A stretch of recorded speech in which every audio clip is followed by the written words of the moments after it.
Good morning everyone, শুভ সকাল। আজকের ভিডিওটি সকাল থেকে শুরু করলাম। নাজিফা মাম ব্লগে সবাইকে স্বাগতম। আলহামদুলিল্লাহ, আপনাদের দোয়াতে আমি অনেক ভালো আছি। কী কোথাতে দেখেছেন অবশ্যই কমেন্ট করে জানাবেন।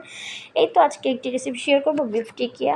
কুরবানি চলে গেছে, এখন সবার ফ্রিজে মাংস আছে, তার জন্য এই রেসিপিটি খুব সহজে নিয়ে আসলাম। ভালো করে মাংস আর ডালটা ভালো করে সিদ্ধ করে নেবেন। সিদ্ধ করে এখানে দিয়ে দিলাম কাঁচামরিচ, পেঁয়াজ বেরেস্তা, ধনিয়ার গুঁড়া, একটু চাপ মশলা, সাথে কিন্তু লেবুর রস দিতে হবে।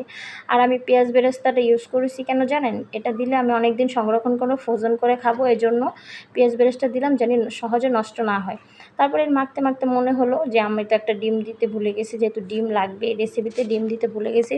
তারপরে তো টিকিয়া শেপ করে নিলাম, নিয়ে 1 ঘন্টার জন্য ডিপ ফ্রিজে রেখে দিব। ডিপ ফ্রিজ থেকে বের করে তো সাথে সাথে ভেজে নিব।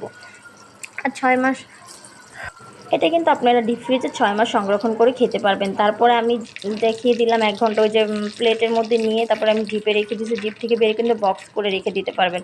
যখন আপনারা বিরিয়ানি রান্না করেন, পোলাও রান্না করেন, খিচুড়ি করে খেতে মন চাচ্ছে, তখন আধা ঘন্টা আগে নামিয়ে এটাকে নর্মাল টেম্পারেচারে রেখে তারপরে ভেজে নিলেই হবে। তারপর দেখেন কত সুন্দর ভাজা হয়েছে মাশাআল্লাহ। ভিতরটা একটার সাথে একটা কিন্তু লেগে যাচ্ছে না, ভিতরটা দেখেন কত সুন্দর হয়েছে। এভাবে আপনারা খুব সহজে বাসায় বানিয়ে নিতে পারবেন খুব কম টাইমের মধ্যে। রেসিপিটি ভালো লাগলে, ভিডিওটি ভালো লাগে, লাইক কমেন্ট সাবস্ক্রাইব করে পাশে থাকবেন।